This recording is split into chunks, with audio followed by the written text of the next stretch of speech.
Welcome back to the Links Golf Podcast.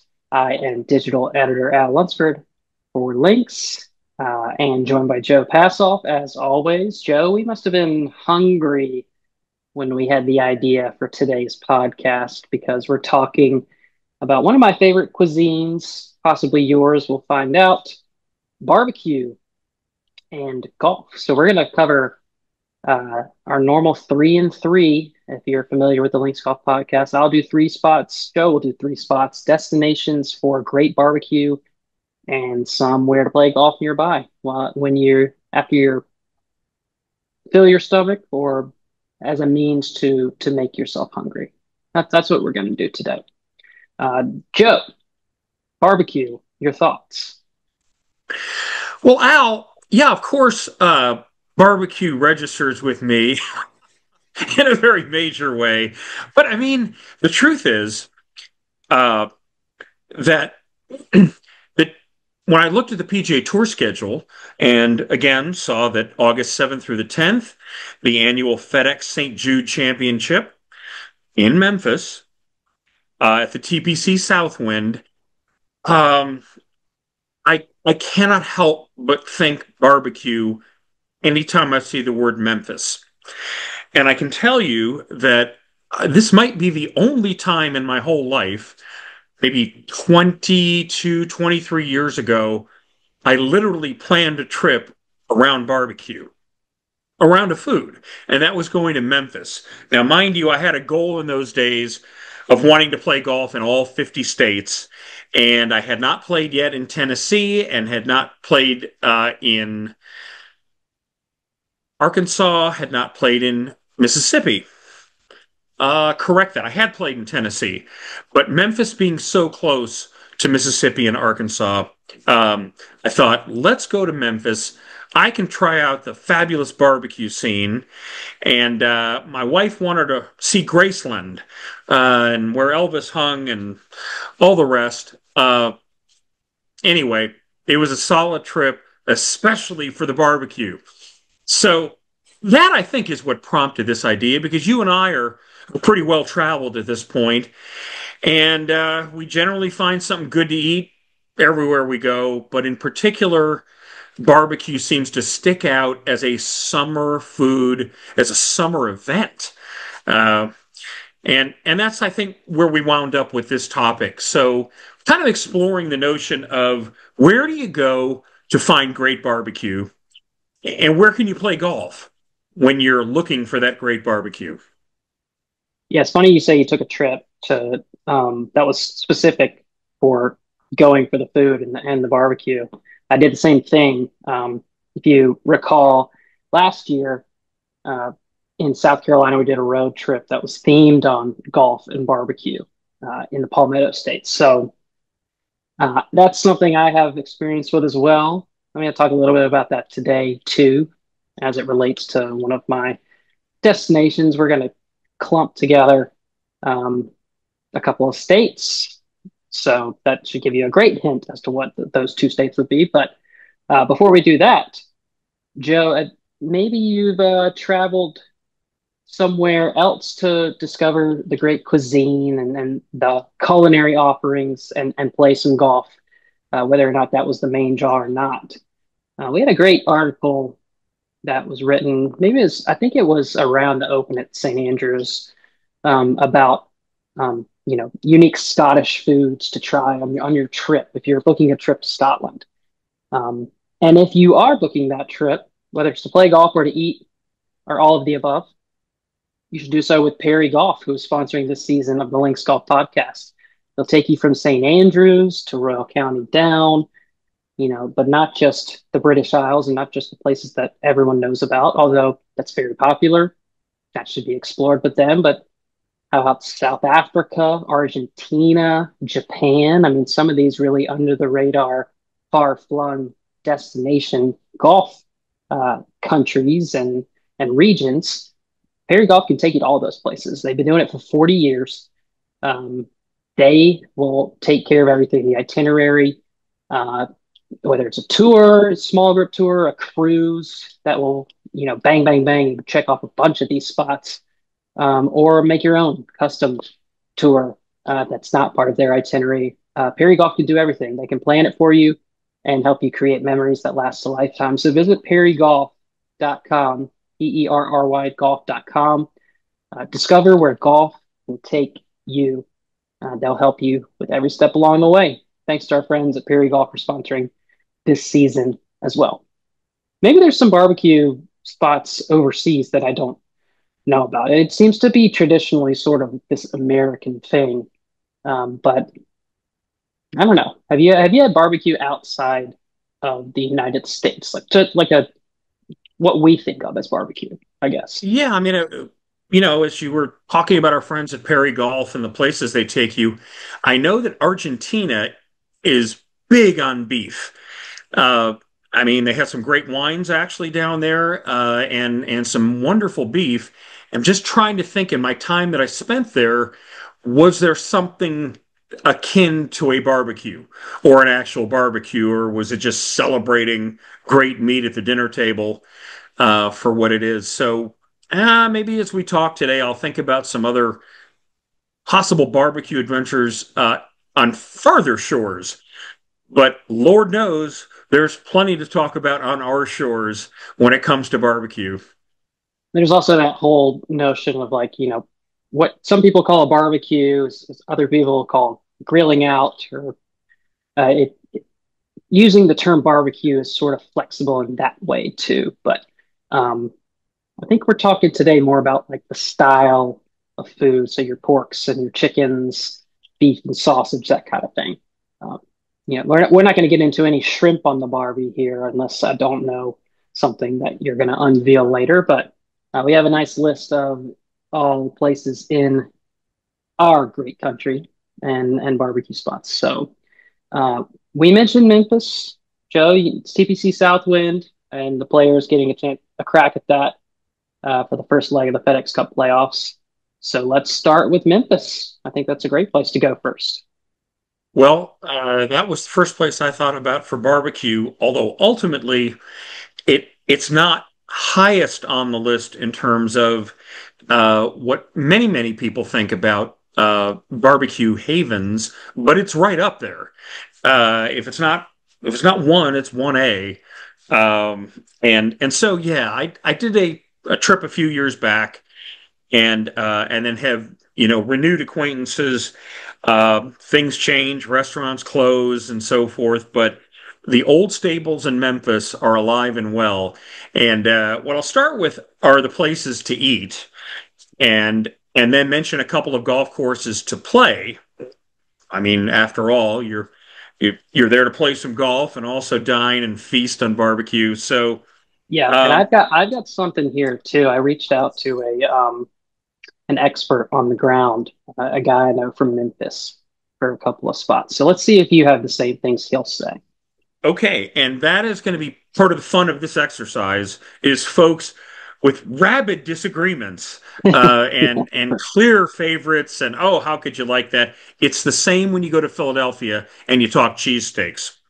So the first place I'll mention is Charlie Virgo's Rendezvous.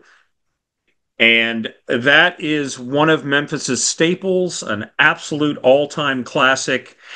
Um, what can we say about Rendezvous except that they do a ribs with a dry rub? And, for some people that think about ribs that must be sauced during the process near the end or sauce lathered afterwards, all good. And many of the places that we'll talk about today, that's exactly how they do it. But at at Rendezvous, you don't necessarily do it that way because the seasonings they use in their dry rub as they produce the ribs is what makes the rib so special, and it gives it a little bit of a crusty finish, almost a little crunchy to bite in, and of course, fall off the bone texture, but with a little different flavor and consistency because you don't have the sauce working. So I will point out that I do have some expert analysis to back me up on that one. And let me just find you the And quote. I'll also say that that was one of the places that my buddy Michael Falk is his name. He mentioned the most known place for barbecue is Rendezvous, and he grew up in Okay. Memphis. So Oh, there you well, go. all right. All right. So that's key. I was just a visitor and as a guy who loves barbecue, but I'm no means an expert at barbecue. I just seek it out and love it. Uh, the PGA Tour's biggest barbecue freak, and I think we'll talk about him later, has to be Davis Love III. And I will explain why a little later. But Yeah, Davis he's a Carolina recommending guy. his He knows his barbecue. and recommending his favorite barbecue places that he's traveled to, at least on tour, specifically mention Rendezvous in Memphis. And he says it's just classic. It's in a basement down an alley, talking about the old waiters that worked there. And he said you also get the lamb ribs. He said they're pretty much perfection, best I've ever had. And I think they call those riblets there. But whatever you wind up ordering, again, their sauces are just fine. But do the dry rub, do it like a local, and that would be the first place. Charlie Virgo's Rendezvous, around since 1948. The next place I'll mention happened to see on one of those old Food Network shows that we used to watch 2 decades ago, and that would be Jim Neely's Interstate Barbecue. Been around again forever, at least since the 40s, and uh, again a little more famous for ribs, but I can tell you, they cook its meats for 5 hours in specially built pits that combine natural gas and hickory wood, and then pair them with some of the finest sweet, smoky sauce on the planet. I recommend start with the chopped pork and beef platters or sandwiches, but save some room for their one-of-a-kind barbecue spaghetti. Yep, Ooh, barbecue spaghetti. Easiest if you go to the website, look up Jim Neely's Interstate Barbecue or just Interstate Barbecue. There are a lot of different iterations from the Neely family, but this is the original on South 3rd Street, and it's close to the airport. So if you're coming or going from the Memphis airport, think about Interstate. Um, the third choice I would say for me was Corky's Ribs and Barbecue in East Memphis since 1984. Again, not too much on decor, fancy stuff, but great, great eats. And then two that I haven't tried that come incredibly well recommended. So at the tournament, at the FedEx St. Jude Classic, there is an area by the 8th green and 9th tee called the Pit. And in the past, they have featured local barbecue from some of these purveyors I've just mentioned. But these days, it seems to be dominated by uh, one of the top rated barbecue joints in all of Memphis, at least according to a reader's poll in 2025 from the Memphis Commercial Appeal. That is called The Commissary, a place that's been around since 1981. I haven't had the pleasure yet. It sounds like a whole bunch of people that have had that pleasure say it's awesome. And then another one that ranks up there top five-ish that I haven't had a chance to try is Central Barbecue. So a lot that we just threw at you about Memphis, but there's a reason the barbecue there is so great.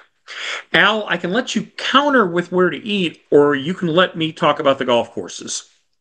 I don't have any counters because the other place that my buddy mentioned is one that you mentioned. That's Commissary. So in Germantown, east of downtown Memphis, and very close to TPC South Bend from what I see on the Google Maps here. So right nearby, if you're a fan and going to the tournament this year or in future years, I believe there's two locations of Commissary, but that was the one he said. Germantown Commissary is amazing. He mentioned Rendezvous. I asked him, what are the best, barbecue public golf combos you could do. And he gave me the two restaurant recommendations, and he said, golf course wise, there's nothing public that's any good. So he was no help there. He's not like the biggest golfer, I would say, but yeah, there wasn't any golf courses of note that he recommended. Although I would pine your opinion on that. Well, yeah, I did get to play a little bit in and around Memphis. Even though I during my trip there I had played once in Tennessee, but um, I can tell you that typically the top-rated public golf course is one called Miramichi, I've Japanese heard of that sounding one. name. I've heard of that one. Yeah, and it was known for a lot of years as Big Creek, but maybe 20 years ago or so, no, it's 15 years. It faced demolition, and it was saved by a very prominent Memphis family or former Memphis family, Justin Timberlake. Yeah, very avid golfer who makes LA his home these days. But he and a group came in and rescued this golf course where he grew up playing and changed the name and redid it. He's no longer involved in it formally, but it's probably the best public test that you can find. Almost 7,500 yards, Audubon certified. Um, his very favorite hole, the 181 yard par 3 11th, with water in play. So hops on your list should be Miramichi or Miramichi. Now, just across the river is one I did play, and that is Cherokee Valley in Mississippi, an Olive Branch. And Olive Branch was known to me in those days because it was one of the centers of magazine publishing back in the day, where you'd get a magazine that would actually go to the printer, and Olive Branch was a center for that. So it was fun to go back there and play Cherokee Valley, which was a very solid golf course. Uh, no question about it. And what did I describe? Forest, wetlands, uphill closing holes on each nine with a beautiful hilltop clubhouse and Zoysia fairways. So your golf cart slips and slides a little bit, but really good lies throughout. Two final courses I'll mention because they reopened so recently, I haven't had time to get back. One is Overton Park, a nine-hole city municipal gem that dates to 1906, had absolutely nothing going for it by the time 2022 rolled around. And the city fathers and mothers hired King Collins, now known as King Collins Dormer, to renovate, not restore, but renovate and do something special with that. Today, the golf course doesn't measure but 2,300 yards. But if you are looking for some really cool architecture, a fun, fast nine, Overton Park would be a perfect choice to balance the barbecue from everything I understand. Beyond that, the Links at Audubon is now known as the Links at Audubon. Yes, it kept the name, but a completely new golf course laid out by a friend of our program, architect Bill Bergen. And he stretched it out, somehow got 7,010 yards out of it. It elbows around the Memphis Botanic Garden in East Memphis. Uh, and again, knowing Bill's track record at Macklemore and elsewhere, wow. If he put heart and soul into it, you can bet that Links at Audubon would be a worthy choice if you're looking for public golf in Memphis. So even though your barbecue pal might not be the most avid golfer, he may not be aware that these two recent redos probably are worth a go and not very pricey. Well, this will be particularly useful to him then, to know and understand what's available to him. I think he lives in Nashville now, so it's quite possible that yeah, he just wasn't aware of the happenings, the comings and goings in Memphis, in the Memphis golf scene. So next time he's back home, Petey, Michael Falk, check it out. Al, And plenty of you Memphis. and invite him back. play a little golf, eat a little barbecue. I gotta say that researching or re-researching this topic, I mean, I don't know what that psychological reaction is, but I mean, I was getting hungry. I was really Oh, getting hungry, like, oh my gosh, because I was remembering the places I had been and then researching what folks said about the places I haven't. Holy cow. So we're finally out of Memphis. Where are you going with your golf and barbecue? it's so funny. I was thinking that as you were talking, I was thinking the same thing. Like, I am so glad I already ate lunch like before we had this conversation, or else. And you probably haven't because it's a little bit earlier in Arizona for you. So this could be a quite the longer this goes, we might have you in my ear I in the side chat being like, let's get on with it. I gotta get out of here. should take a barbecue break. Uh-huh. No, so first place I'll go, I alluded to it in our South Carolina trip, but I'll just talk about, the Carolinas as a barbecue scene is pretty well known. Um, and for different reasons, when we did the South Carolina barbecue trip, the whole idea was that it's one of the only states that you can get all sorts of barbecue sauce varieties. So your vinegar based, your mustard based, your heavy tomato, your light tomato. You can go across the state of South Carolina and find all of those across the mountains, the Midlands, and the coastal regions there. Um, North Carolina gets a lot of play as a vinegar based barbecue stay, especially the eastern part of North Carolina. Um, there's a great place in the state capital in Raleigh called the Pit. That's wonderful uh, barbecue, and one of the main ways of preparing of cooking the pig that you'll find in the Carolinas is a whole hog barbecue. So low and slow, usually over wood or charcoal. Um, it means kind of exactly what it describes. You're using the shoulders, the ribs, belly. Um, it's all cooked at the same time. You're using pretty much the whole pig that the whole everything that you can eat on the pig to cook it. And usually, yeah, it'll take anywhere between 20 or 12 to 24 hours, depending on the size of your pig, to cook it low and slow. Um, so again, the Pit is one of those whole hog places. Uh, it's been around a long time, right in the heart of downtown Raleigh, if I remember that correctly. Um, Perusing their menu, I remember always. I'm a big chopped barbecue guy, um, pulled pork, so chopped barbecue sandwich is usually the way I'm going to go, as opposed to brisket. I just kind of like more of the pulled pork. So I got a good plate. They got a good sandwich. I'm big on throwing slaw on the barbecue sandwich and topping it with a little sauce. That's typically my go-to. Um, and everyone who's been to Pinehurst probably knows that there's a great barbecue place there, the Pinehurst Brewing Company. Um, what they do that's really good that you should go right in for is their smokehouse sampler, which will give you a taste of the sausage, the chicken, the brisket, and the pork shoulder that they have.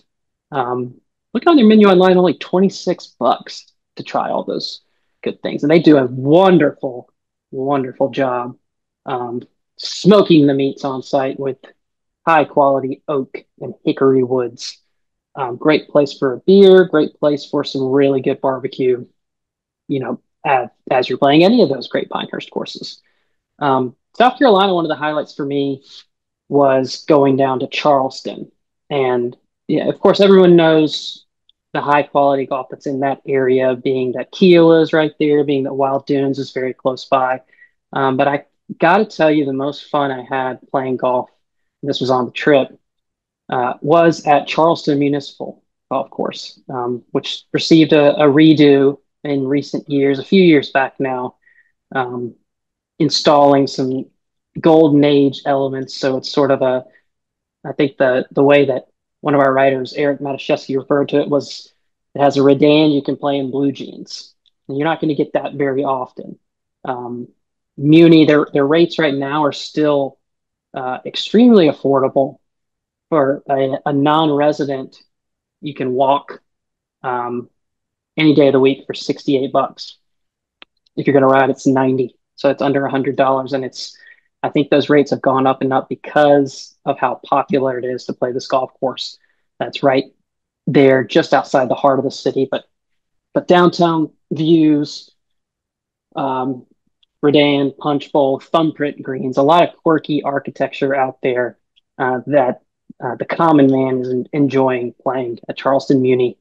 Um, the two most popular spots for barbecue in Charleston are generally thought of as Rodney Scott's, another whole hog barbecue place. Lewis's is also supposed to be quite good. Yeah, I went to Rodney Scott's on the trip. Again, had the pulled pork. Phenomenal, phenomenal sandwich I had there. Um, there's another. It's not. I guess it's a chain. If you have like four locations, are you considered a chain, or is that just sort of like a conglomerate of restaurants? I'm not really sure. But this place called Swig and Swine was quite good. And then up in the top left, so let's see, northwest corner of the state over in Greenville, the best brisket I've ever had in my life is at this little hole in the wall place called SBH Barbecue, Smoking Buttheads in Greenville, South Carolina. That was comboed with a little round on threes, the night lit par three course in Greenville, SC, but there's a lot of good golf there as well. We just played Furman Golf Club over in Travelers Rest on our trip this year, which we'll have more on later in the fall, but can't go wrong there at all. So a nice mix, Joe, but the whole hog. If you like barbecue and you want to try every single piece you can, come to the Carolinas and get you a mouthful. All right, Al, I've got two whole hog anecdotes for And you. that was a whole mouthful. So I'm sorry you had to sit through all that. And hopefully we haven't lost our vegetarian listeners and viewers. But yeah, I happened to be down in the Myrtle Beach area a few years back, and it was, man, very late August, early September, in conjunction with the World Am that was going on, all those golf courses in Myrtle Beach, and was invited out to kind of a old beach estate place where there must have been 60 or 70 people. And the feature of the night was whole hog, was actually barbecuing a whole hog and watching the process and watching divvy up the dividends, so to speak, and partaking in some on the same night. Now, again, I'm in Myrtle Beach, South Carolina, that Clemson was playing South Carolina in football. So, although I didn't have a lot of skin in the game, there were a whole lot of people there that were hooting and hollering. I mean, Keith Jackson should have been there to describe the action because you had fantastic whole hog barbecue, and then you had Clemson, South Carolina going at it on the gridiron. I mean, it was close to nirvana for football and barbecue. The other whole hog anecdote I'll mention is that because I mentioned Davis Love and his fondness for Rendezvous in Memphis, but there probably is no greater lover of barbecue on the tour, now Champions Tour, so to speak, than Davis Love. And I happened to do a couple of stories with him involving barbecue. One was for tailgating in football. And so we're talking about, again, a Ryder Cup captain, PGA Championship winner, and a man of the South.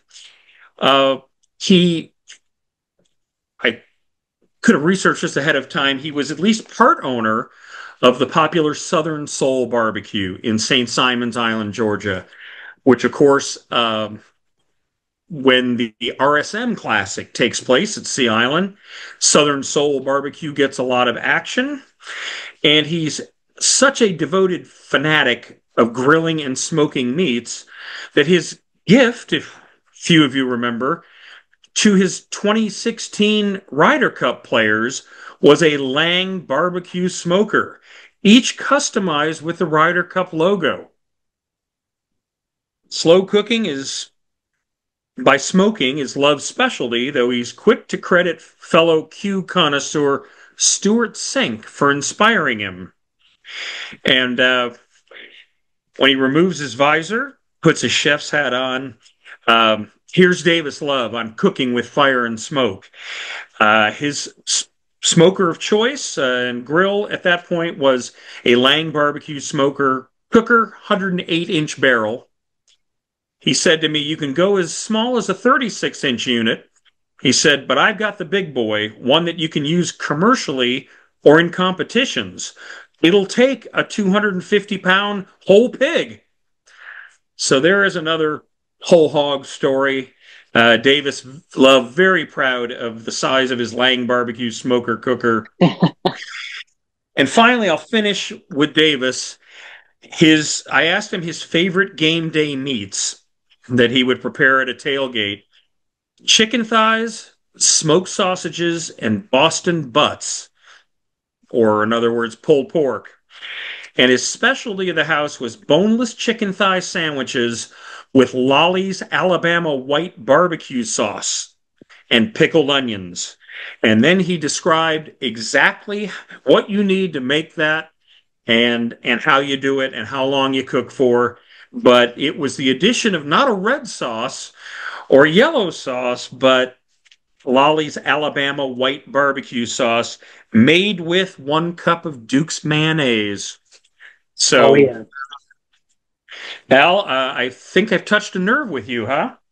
Well, it's got to be Duke's, you know. If we're going to talk mayonnaise, it has to be Duke's. It can't be anything else. I'm not going to specifically name other names of other brands of mayo, but if you use mayo, you should use Duke's. That's correct. And we're not talking about Alabama, I don't think, in this context, but the Alabama white barbecue sauce I like it. I quite like it. It's very popular. It pops up in a lot of these places that we're talking about. These restaurants um, will have a version of that. I think that Swig and Swine place I talked about had a white sauce in their lineup, and that's one thing I've always loved about specific barbecue joints is a wide variety of sauces. So even though there may be a staple that some of these places are only going to have one kind. And I think like Eastern North Carolina, you may only find vinegar-based barbecue sauce because they're adamant that that's what it is. But I like a good lineup and being able to try a lot of different sauces. We actually made up a batch of the white sauce, the Alabama white sauce here at the house. And I will say it was excellent. Had Mm. it on chicken thighs. Um, Having said that, I think I still prefer a redder, browner, yellower sauce, but I would eat that white sauce any day of the week. So, yeah, and what you discussed about regionalism, I think was one of the things that appealed to me so much about golf courses when I first started getting into golf. The notion that you could go play a mountain course, an ocean course, a links style golf course, if you will, a desert course that had cactus on it, uh, and different iterations throughout the country. And I think that's one of the really cool things about barbecue is it does have things in common, but the differences between the regions are really what's fascinating and compelling for you to go try them all. Wow, that's some deep level insights That's into the commonalities shared between barbecue and golf. I didn't know we were going to get that deep on this podcast, but hey, here we are. Also, good to know that Davis Love is a whole hogger and he's cooking the big 200-pound pigs at home. When I get the invite to go over to DL3's house, I'll let you know. excellent. Save me some leftovers. You're next. What's next on your list? Al, another giant in the world of barbecue, and again prized for its differences more so than its similarities, is the great state of Texas. So I do have some experience with Texas barbecue.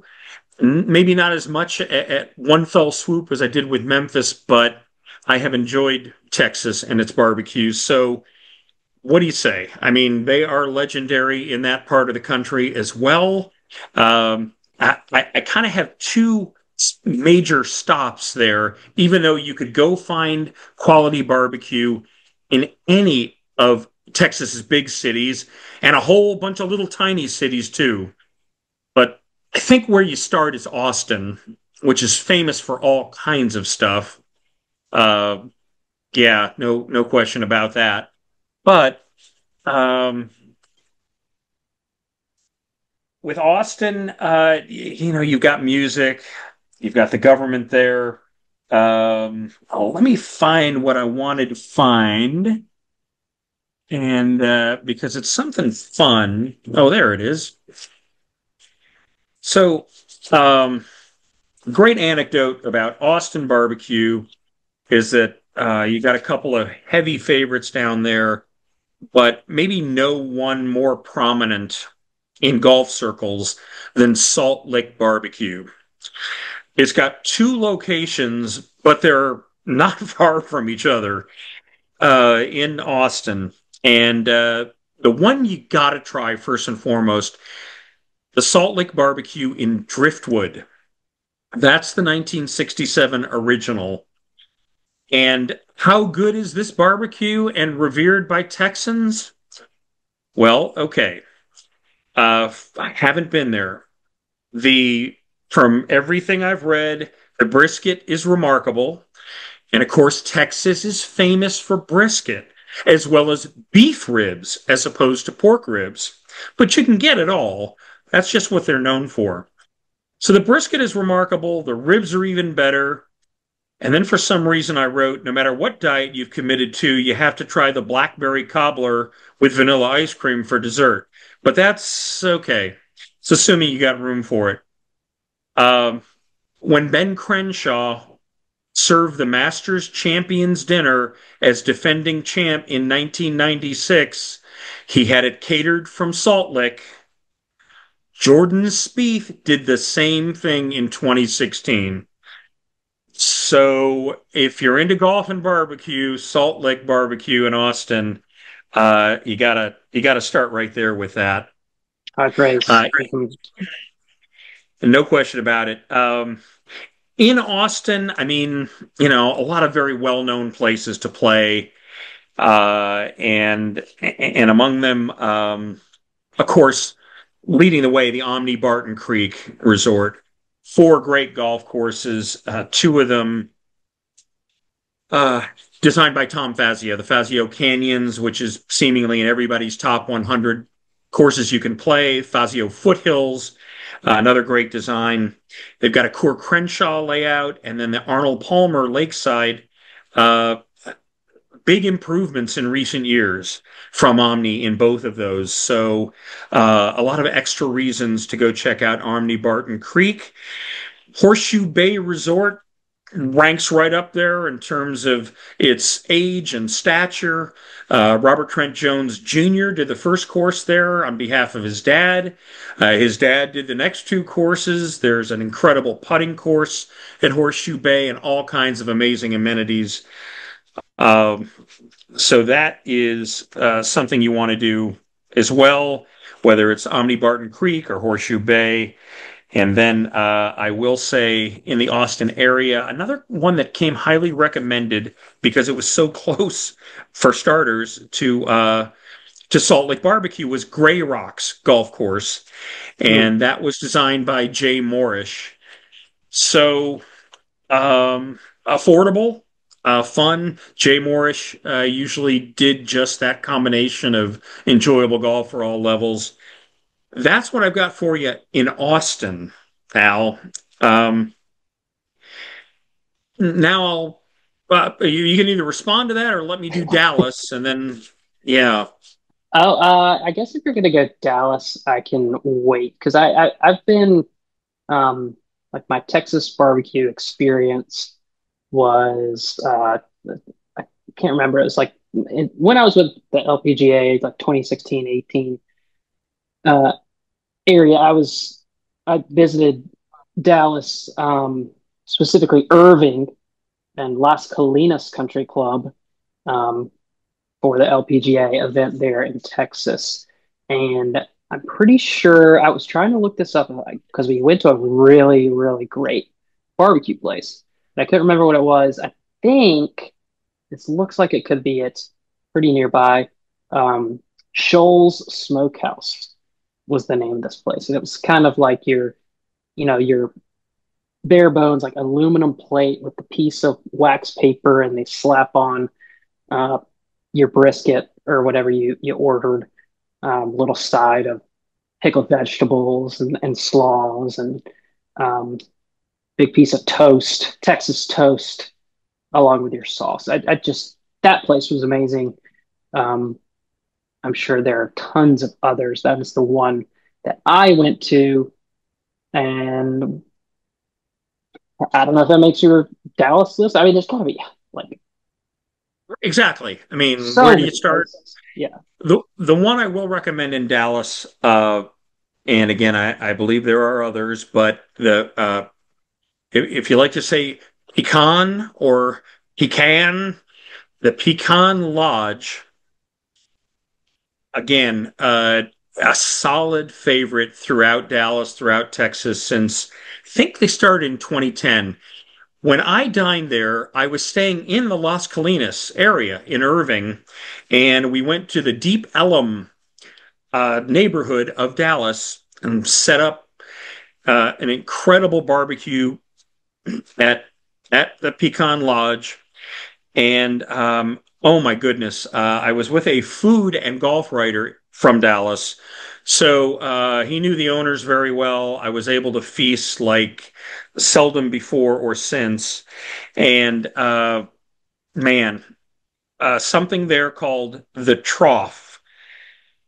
And you can look at the menu.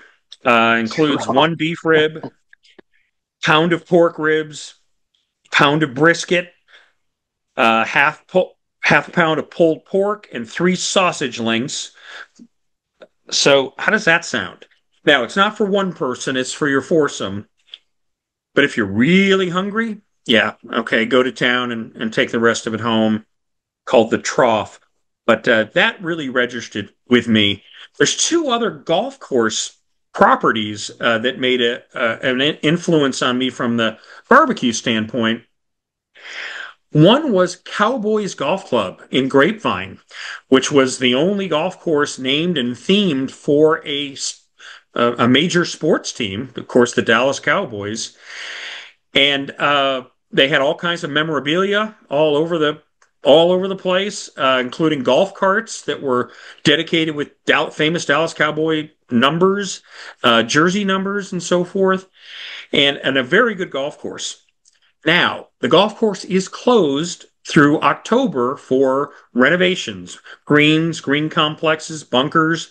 Bo Welling is doing a par three course there and a Ooh. little more work. So when Cowboys reopens in mid-October, run there. Hopefully, they will keep their all-inclusive policy in play, which means that when you pay your green fee, you can choose to upgrade to this. All the food and soft drinks you want, you can have for that green fee, which means at the halfway house where they serve some jalapeno sausages, I wasn't sure I was going to go play the next hole because I was just going to hang out and eat those sausages for the rest of the day. Absolutely awesome. My final suggestion in Dallas would be the relatively new but already famous the Omni PGA Frisco. Great big resort there north of Dallas. Gonna Has already had the senior PGA. Had the women's PGA there this year. We'll have the men's PGA championship in a couple years. The East Course, designed by Gil Hanse, all walking. A really tough, challenging championship test. They offer up some nice little meat snack items when you're playing there. Bo Welling's West course, a fully lit short course, a fully lit putting green. And while you were at that fully lit putting green, one of the restaurants in what they call the PGA district is called the Ice House. And what a concept. It's a really casual restaurant specializing in barbecue, but there's five hitting bays at the back of the restaurant that hit out into open ground where you can play golf, have your swing measured, uh, top tracer, etc., and then go back for more barbecue. And they do it well from the pit. Amazing selection of smoked meats from ribs, jalapeno and cheddar sausage, black pepper sausage, brisket, chicken, and turkey breast. And they said you can make it an albatross, one of every smoked meat, and try them all for $59. So, anyway, my choices in Dallas, I know between Fort Worth, between Houston, all the small places back and forth Texas, there are amazing barbecue places. But for what I've experienced, that's where you go. And the golf, play at Cowboys when it's reopened. Uh, Gray Rocks when you're in Austin, Omni Barton Creek, Horseshoe Bay, and then also in Dallas, the Omni PGA Frisco facility. I will say another thing that gets people heated, like the debate of like what's the best golf course to play and things like that. Like you're not having that conversation about hey the best tennis court to play in uh, Dallas is here. Barbecue, people get really passionate about these barbecue spots and hold on to them and argue for them very similarly to the way that people do with golf courses. Always thought like it's really competitive in that way. And the cuisine in general, food is sort of like that. Anyways, and it's styles of food are sort of like um, you have your favorites, and anyone else who says something else is wrong. And golf is kind of the same way. Um, Also, I love the Cowboys anecdote that they go and the golf cart numbers are dedicated to famous Cowboys players. If you're going to do the whole theme, like you might as well lean into it all the way like that. So I really like that little touch from them.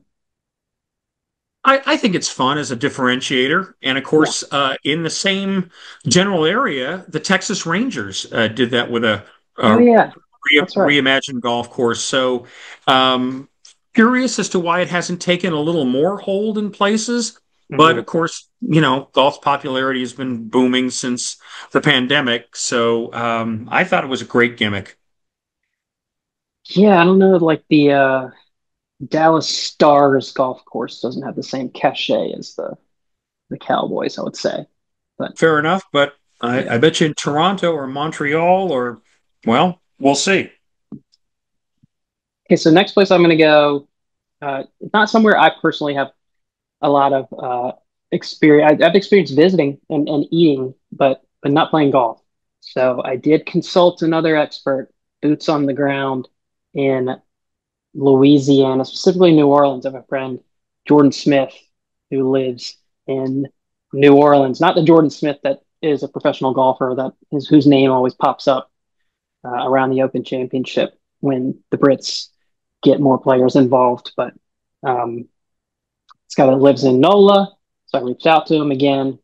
Uh, I'm going to reference him as my Louisiana expert about places he'd like to go. But Louisiana style barbecue, it's sort of, I feel like it's an underrated uh, in the barbecue scene state.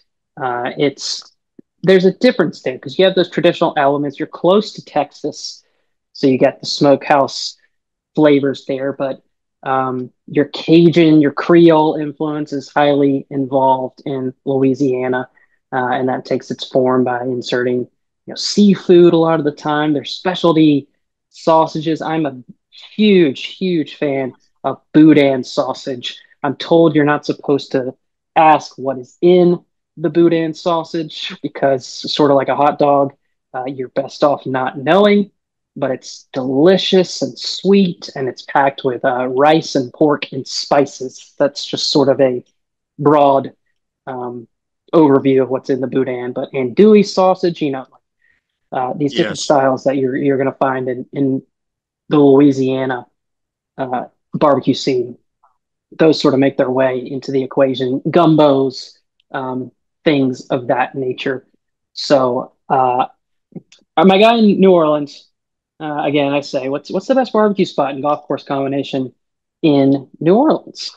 As I'm about to do a podcast, and he said, which I found to be a popular sentiment. We've done stories about best public golf around the area. The two places he mentioned were on that list. So, English Turn on the West Bank, Jack Nicklaus design. That was a former PGA Tour host from the late 80s until about 2004. English Turn was hosting the best players in the world. He said that is a good option. Uh, the first place he mentioned wasn't barbecue. He said followed by Tan Dinh Vietnamese cuisine, also on the West Bank, bangin' wings. So we're in the ballpark of barbecue with the wings, but uh, he also said there's a place called Blue Oak Barbecue, hands down tier one in New Orleans. Um, that would be your barbecue spot instead of Tam Dinh. But nice to have another option, a Vietnamese spot, something different to go and play golf. But he also really likes Audubon Park, which is city course par 62. It only stretches about 4,200 yards. That is a good neighborhood track, he said. Place to bring his young son along. He's got a son similar age as mine, in like the 3-4 range. So he goes out there with him, teaches him the game of golf, dials in his personal iron play. And then he says, go and get at that Blue Oak place, the Rooster Wings at Blue Oak Barbecue would be his recommendation. Um, I have some experience, again, visiting a different section of Louisiana. The what's more so like Cajun country. So Lafayette, went to a wedding in Rain, Louisiana, the frog leg capital of the world, Joe, if that's what you're into. Um, but the whole concept of the crawfish broil, and eating the crawfish and the corn, boudin sauce, there's potatoes around a big table where you've got the hole in the middle and you throw your shells in. I know that's not barbecue, but um, there are some things that are found at barbecue places that are involved in that would highly recommend that experience to anybody. Um, and if you're gonna go to a more Cajun style place and get away from the barbecue scene, um, I might recommend the crawfish etouffee. I'm really flexing. I don't know if my wife can hear me in the other room. She's from Louisiana, so that I'm trying to impress her, but I, I doubt it's working because I'm sure I'm butchering some of this. But Louisiana, something a little bit different in your styling of barbecue. Well, I don't know about her, but you've certainly impressed me. Uh, the Louisiana cuisine scene, there's a group that could say this is sacrilege, that we're even mentioning this in the same breath as all this meat-based barbecue kind of thing. On the other hand, there is a group that would say if there's one thing better than meat-based barbecue, it is Louisiana Cajun Creole cuisine with all the different fish, shellfish, and the rest. Um, I will make one more confession, which is I did a specific trip to New Orleans with my wife a few years back, based purely on food, not barbecue, if you will, but experiencing all of that from the cultural influences, including in my family buying cookbooks from Paul Prudhomme, Emeril Lagasse, many others. Uh, just so famous, so renowned. Blackened redfish, the crawfish boils, Mm, and the rest. I mean, again, you could easily just overdose for a week on the cooking and the cuisine in Louisiana, and certainly New Orleans in particular. Um, I did try on a recommendation from a longtime local who was the golf writer for the New Orleans Time-Picayune. Um, on the yeah, way to and from the airport, little bit out of town, Drago's Seafood Restaurant, and they are famous for their charbroiled oysters. Charbroiled, char grilled, whatever you want to call them. Drago's and these oysters kind of reminds you of being at a big barbecue because they bring out a lot of them, and there are a lot of them spread all over a grill, and absolutely marvelous. So, fun choice, a daring choice on your part to go to Louisiana, and yet you think, right. I mean, that is deep south, right next to Texas, and not too far away from some of the other pockets. So, judges, we're going to allow that to come in because, again, I'm hungry, and now I'm I'm thinking about New Orleans barbecue. if you ask ChatGPT, they say Johnson's Boucanier in Lafayette, I might have said that wrong as well, is among the top places in Louisiana, as well as the Joint in New Orleans, which was voted the best barbecue joint in Louisiana by the readers of Southern Living magazine in 2025. Very respected publication there. They're known for their low and slow biscuit, ribs, sausage, and pulled pork. Stop me when your mouth is stopped watering. I know you're hungry. This is torture at this point. Let's move on to our last picks. Well, Al, my last pick might be at the very top of the list of any barbecue capital.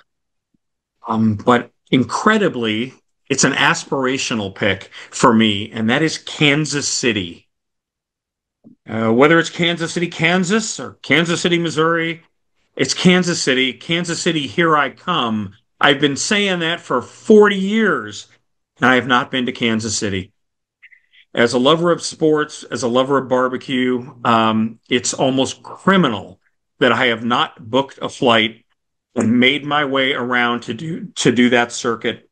But there's still time, so bear with me. Uh, you can look at all the surveys and look at all the ratings, and there are a lot of them. All you got to do is go online, but there's no question about the fact that for barbecue, you have to start. I'm not saying this is the best because I've never been there, but you have to start with Arthur Bryant's. That is the original barbecue in Kansas City. And you've had three presidents eat there. Uh, man, I mean, so it's just legendary. I mean, this is like the Hall of Fame of Hall of Fame was Arthur Bryant's since 1946. And he started at the restaurant even before that, working for his brother. And then the guy that started it, a man named Perry. So slow cooked using hickory and oak woods. Arthur Bryant's ribs have captivated Q fans since 1931. Tom Watson calls its sauce, quote, the elixir. And there are three locations, but don't miss the original at 18th and Brooklyn. He was known as the King of Ribs. His addition when he took over from his brother was adding a little molasses to sweeten the original vinegar-based sauce. He said he wanted the sauce so good that you could just slather it on bread and enjoy it, and indeed he did. The pork spare ribs are legendary, but so are an item that you can't always get, but usually burnt ends. I was wondering when And you were going to get to that. That's like the Kansas City staple, right? that is because it is a little bit of a rarity, by golly. And man, oh man, there is a good definition of burnt ends, and I will find it. But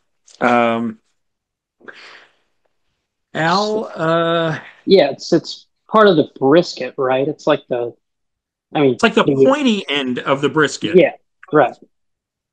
And yeah, so it's okay. Here's one description: the charred, fatty edges of brisket.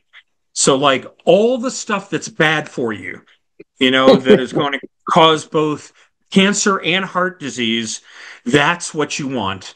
That is one of the ultimate delicacies in barbecue. And for a place that does burnt ends and does them to perfection, that's where you want to seek out.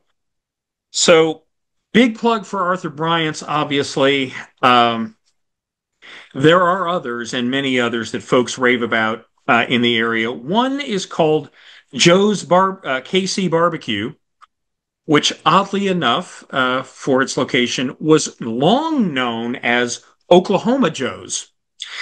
I don't actually know the backstory why they chose to change the name or were forced to change the name, but they invariably get ranked at top of the heap or top three, no matter who's doing the polling and the rest of it. So I have that on good authority from a couple of Kansas City folks that I've talked to in interviews that Joe's KC Barbecue uh, started in 1996. If you can, in a gas station at the corner of 47th and Mission in Kansas City, Kansas, that's the one to start with, the gas station location for Joe's.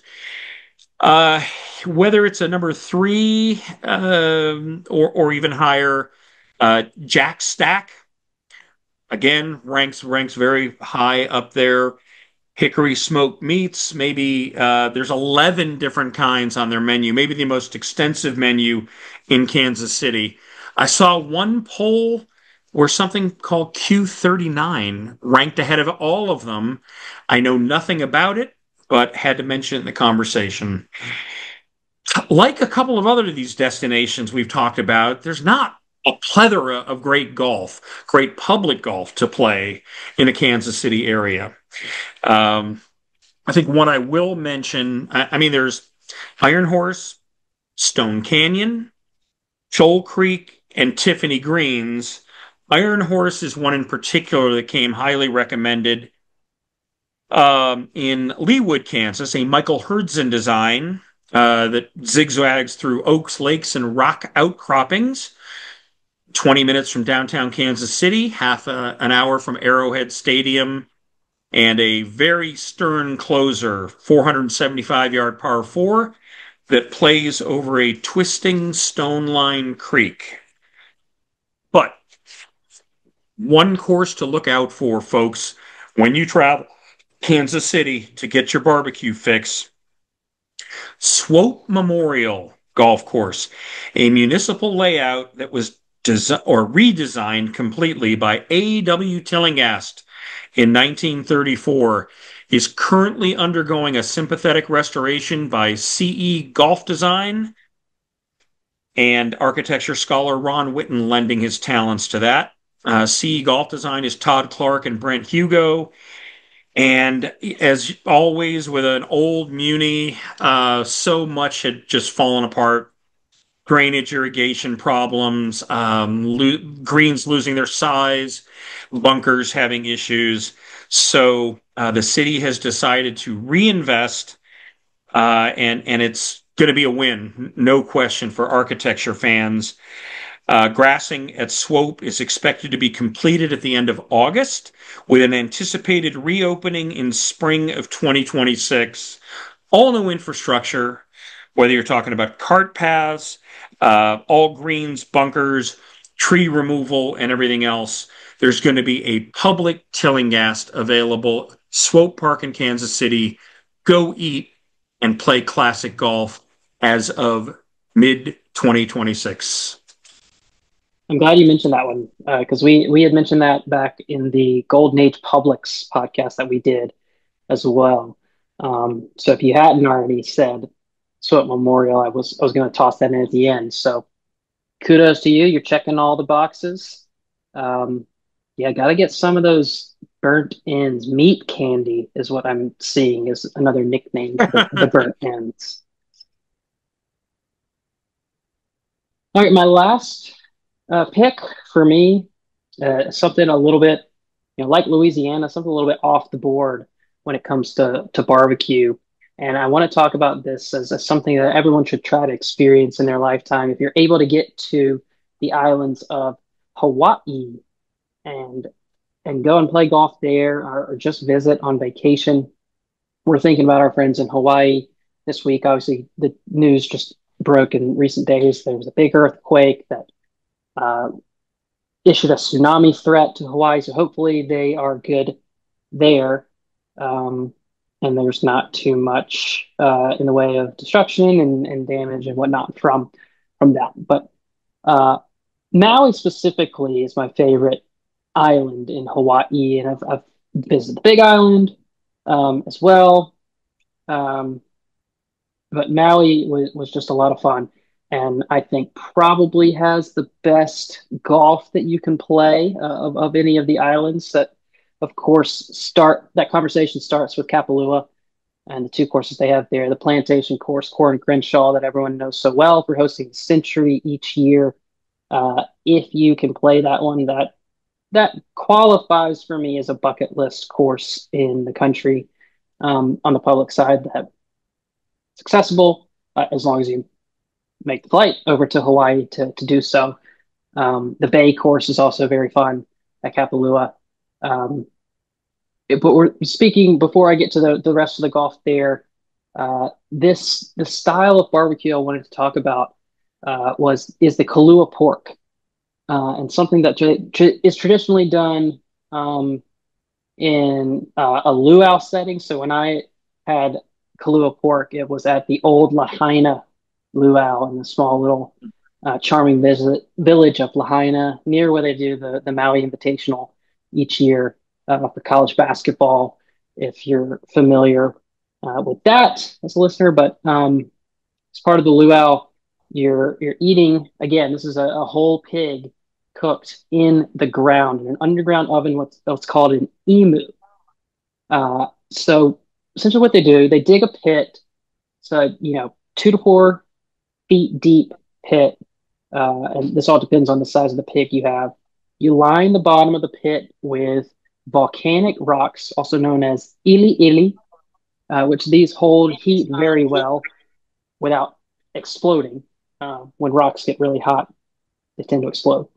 Um, these do not. So you put wood over top, light a fire on top of the lava rock, and let the pig sit there overnight, essentially, um, cooking in the ground. You know it's ready when the meat is falling off the bone, and this is so good coming out of that emu, going straight onto your plate at a luau, getting to experience the cultural immersion into the history of the Hawaiian people. That was the best part about the show. I thought at the luau is essentially gives you a glimpse at the history of the Hawaiian Islands and how people came and settled, and how things developed into what they are today.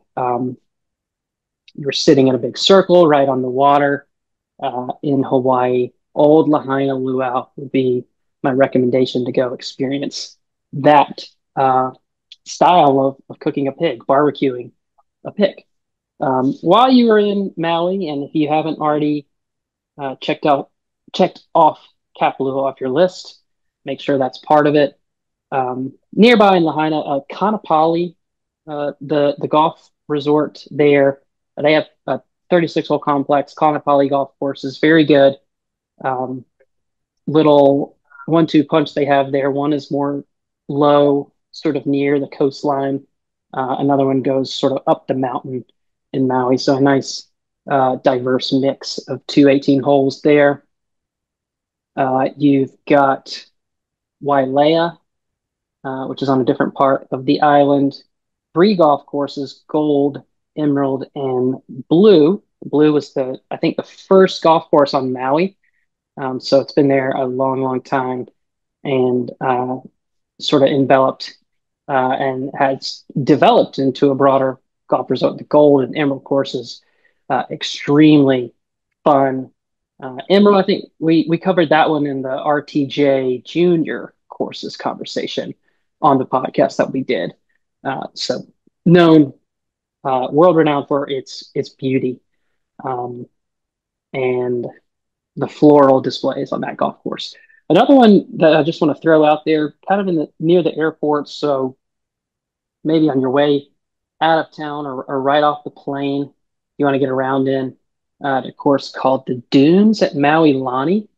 Uh, this is a Robin Nelson design, uh, and when I played it with a couple locals. They said they thought it was the hardest course on Maui. Um, not which is not seemingly apparent, but it's very tight, got blind shots, and the wind tends to blow, so it makes things play a little bit longer. The dunes at Maui Lani was a fun little surprise built in to my trip to Maui. And again, it's something you could do last minute on your way out of town if you wanted to. So that's where I go for golf in Maui. Again, when this conversation about best barbecue spots uh, in the country, maybe Hawaii doesn't get included in that conversation in the way that we normally think about barbecue, but I just thought this was a fun cultural experience that I would throw in here. Al, again, I got to commend you for yet another bold choice, a non-traditional way of thinking about barbecue, but I have feasted on the Kalua pig. It is marvelous. Of course, you're generally having such a nice time anyway out in Hawaii and on Maui. But yeah, yeah, just great way to cook it.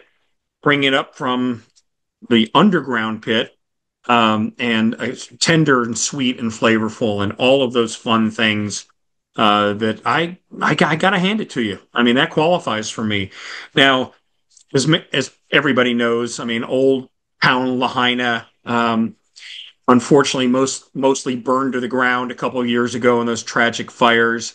So, as they build back, the resorts are solid once again, and you can still partake in luau's at different places on Maui, as well as the other islands. But a couple of the traditional favorites might might be gone and never come back. So fingers crossed as everything returns following that disaster from a couple of years ago. So yeah, I mean, again, we literally went all over the country when you go that far west to Hawaii to bring into the barbecue conversation. So yeah, I just had one little addition, a little side note for the lovers and haters out there that I forgot to mention. I had done a little research last night. If you're going to Hop Choice slash 1A in Kansas City, Joe's KC Barbecue, uh, a favorite of many as a sandwich, including Travis Kelce. Yes, a relatively famous Kansas City Chief. He likes the Jumbo Z-Man sandwich, which is slow smoked brisket, smoked provolone cheese, topped with two crispy onion rings on a toasted Kaiser roll. Mm. The Jumbo Z-Man sandwich, not exactly traditional, put a bunch of meat and some sauce on a plate.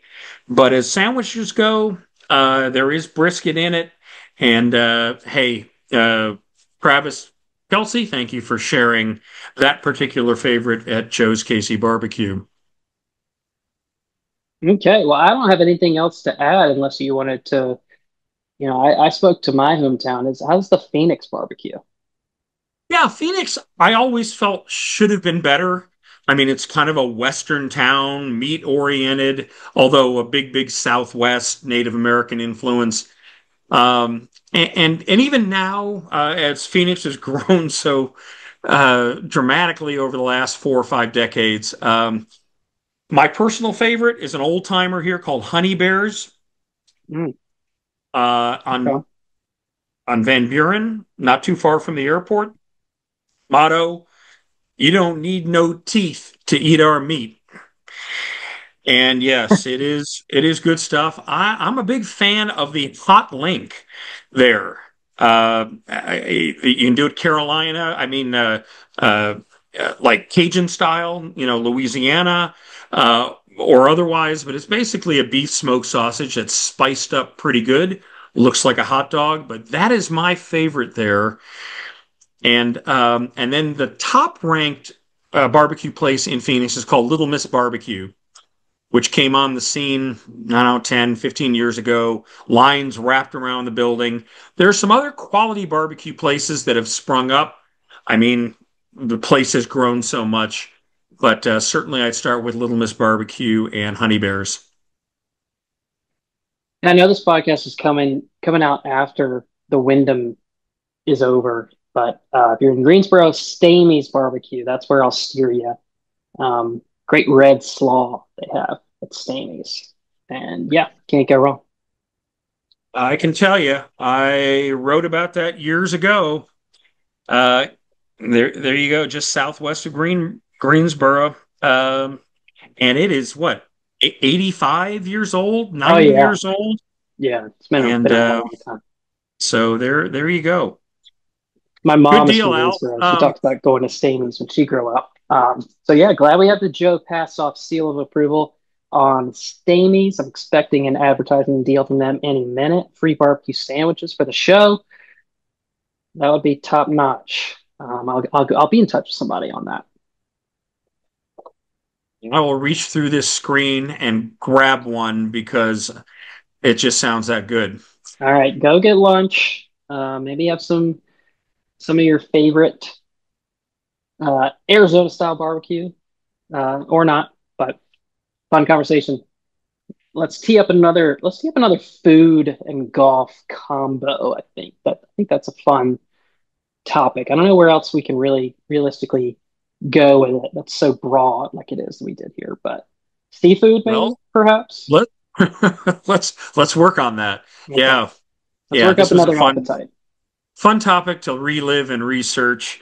So, um, at least we've got you some really good public golf courses to play as you in and around your barbecue visits. Now I'm In and thinking out. about That in and out hamburgers. is another Yeah, conversation. Yeah. All right. there's the Thanks. ultimate Freudian slip. Yep. Thanks, Joe. All right, Al. We'll see you next time.